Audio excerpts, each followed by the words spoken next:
This video will contain spoilers for Sonic Frontiers. This is your one and only warning.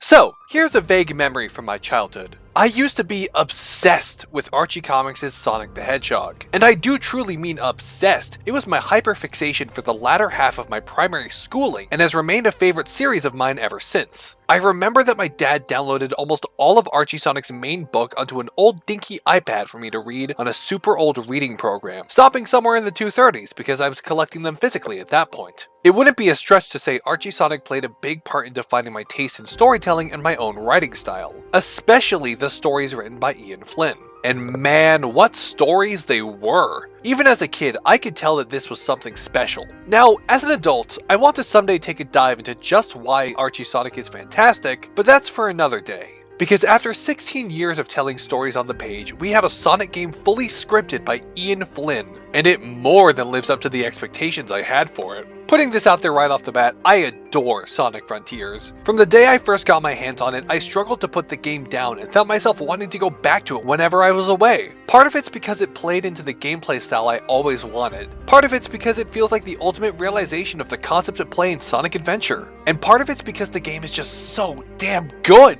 But one of my favorite parts of the game certainly has to be the way it handles its narrative. It understands every character well and gives them some of the best interactions in the franchise, all while telling a fast-paced story that still has plenty of time to breathe and allows the player to make connections that the characters themselves make during gameplay. It builds on the past in an interesting manner, and its themes are complex, compelling, and powerful, even in a franchise like Sonic the Hedgehog. No, especially in a franchise like Sonic the Hedgehog.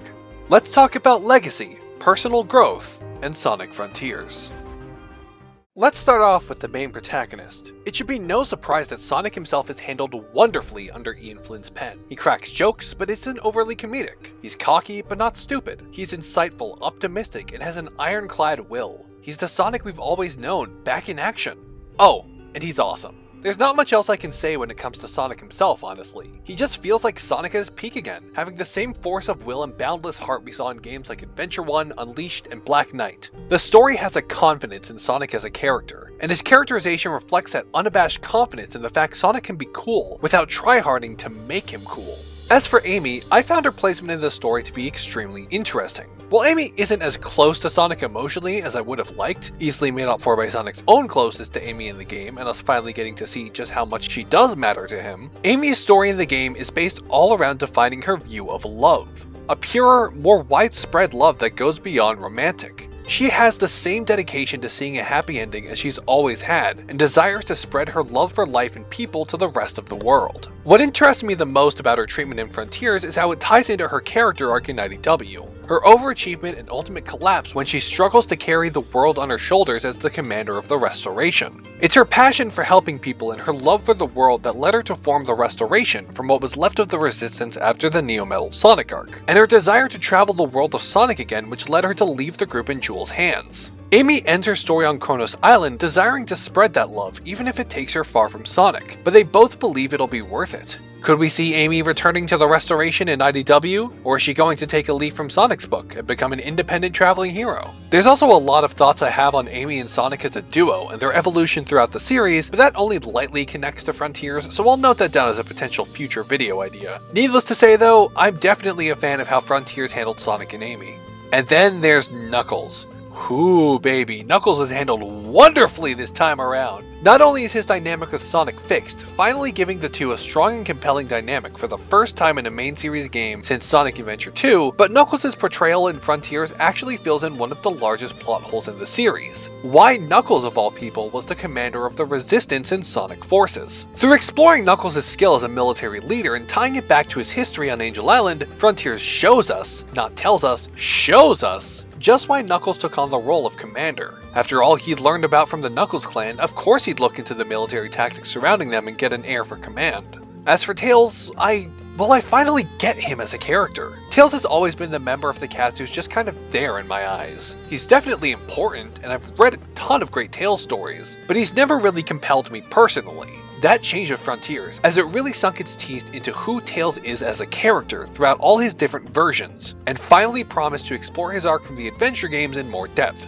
I think what really helped in particular was his conversation with Sage, as it gave us a look at how Tails sees Sonic and handles situations on his own. Also, Tails' inconsistency as a character is addressed in universe, as well as his actions and forces, which really helps his portrayal overall. Eggman's storyline in the game is comparatively on the back burner, as his development is presented through the Egglogs, which themselves are a bit anachronistic, presented out of order as they are. Like Amy though, Eggman's storyline in IDW leads into Frontiers surprisingly well, especially considering the themes of fatherhood at play in both. Eggman is a scientist at heart, but he's also not completely opposed to reevaluating his worldview. The Egglogs show him slowly realizing that, through Sage, he's created artificial life and can treat it as such, the presentation of Metal Sonic and Bell in IDW being an unintentional setup for this. With Sage in particular, Ivo finally allows himself to get attached to his creation, his daughter, and maybe on some level understands Mr. Tinker better.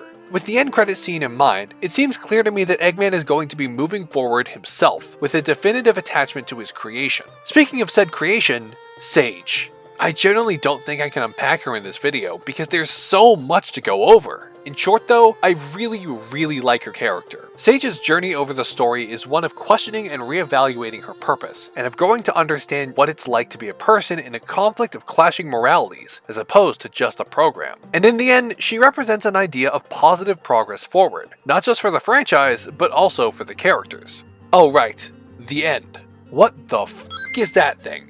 The End is a Sonic boss unlike any we've ever seen. While we've had cosmic horrors before in Black Doom and Argus, Black Doom is very well defined while Argus was never a direct antagonist. The End is a complete unknown, and that's what makes it so interesting to me. The way I see The End is akin to how Kirby fans view Dark Matter. It's an anomaly that we'll learn more about over the course of several stories, as I feel confident in saying we're not done with The End just yet. As a final antagonist, in aesthetic and impact alone, it's incredible. The way The End plays Sonic throughout the whole game makes the payoff at the end of Rhea Island hit just right, and the union of all forces in the game against The End makes for a powerful conclusion. Not to mention The End is menacing and freaky as all heck with a monologue that compels the mind. From Team Heroes to Eggman to Sage to The End, every character explored in Frontiers is handled wonderfully. I adore this cast and how much the game really digs into them, while also setting them on a path to better and brighter things. Each and every one of them.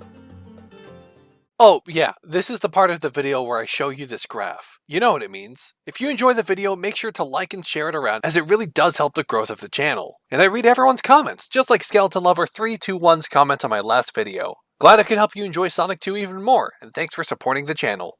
I could sit down and recap the entire story of Sonic Frontiers, but why would I do that? If you're here, you've probably played the game already. If you haven't, shame on you. Instead, let me break down why I think the story of Frontiers works so well. Firstly, Flynn's doing what he does best here, adding to the canon while expanding on what came before and fixing parts that don't work on their own. Most of the fixes are related to Knuckles and Tails' characters, as discussed above, but it's also worth note that Flynn also made efforts to hash out the vague lore connections while keeping the game relatively self-contained. For example, Riders and IDW were both made explicitly canon. Secondly, there's pros and cons to the specific way it tells its story. Frontiers has a fairly fast-paced story despite the comparative length of the game, which can lead to pacing problems in certain sections of the story, and some things feeling underexplained. On the flip side, the game is all about asking questions, both to its characters and the player, and having those questions answered without being explicitly spelled out. While Sonic gives his own conclusion to the story, they aren't treated as some big revelation. It's something he figured out while running around the overworld.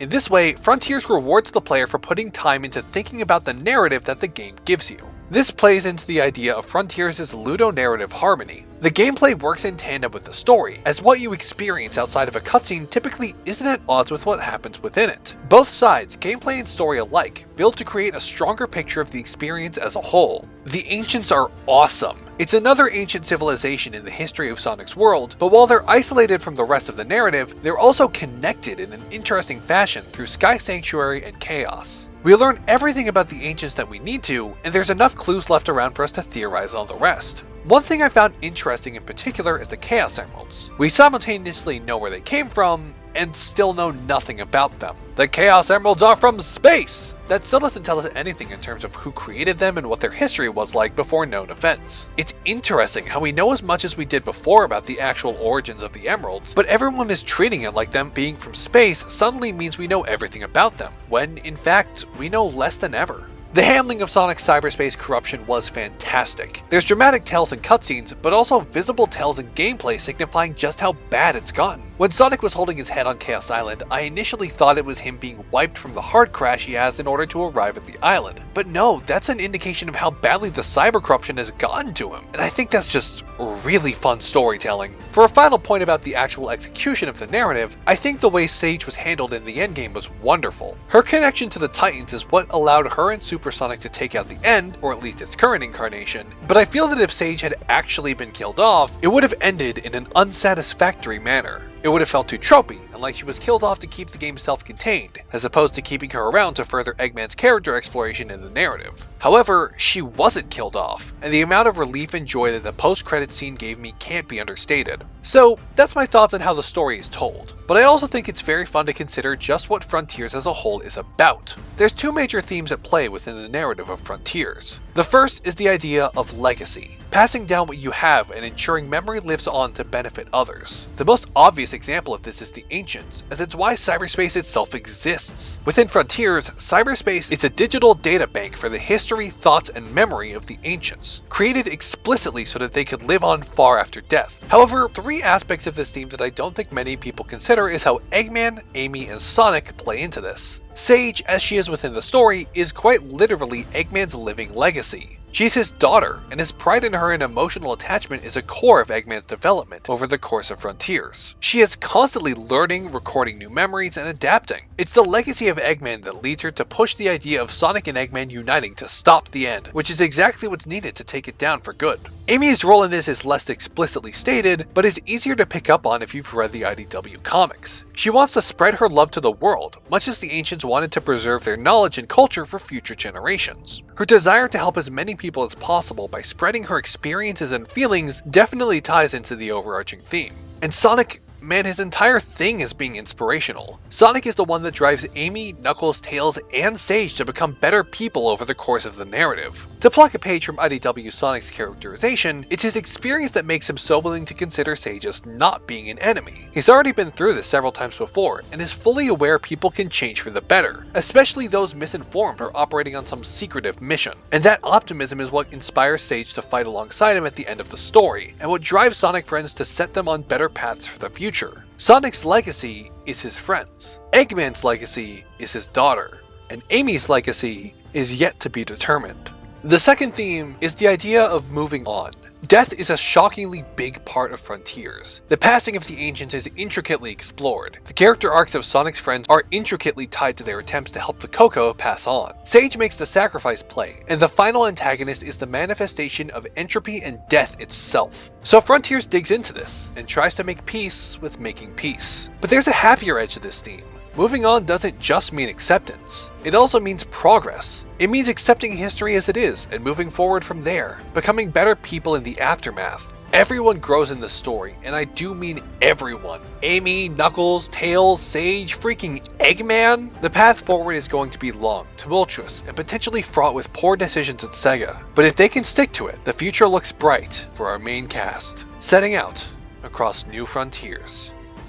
If there's anything I can recommend for you to do after finishing Frontiers, if you haven't already, go read IDW's Sonic the Hedgehog. It serves as the link between Forces and Frontiers and gives you an astronomical amount of stories, characters, and incredible writing to experience. I don't really know what else I can say other than thank you, Sega, Ian Flynn, and everyone who worked on Frontiers. Thank you for giving us an utterly incredible Sonic game and a fantastic story to go with it. Special thanks to my friend Eros for whipping up the thumbnail art. I'm Mechanist, and I'll see you guys in New Frontiers. See ya!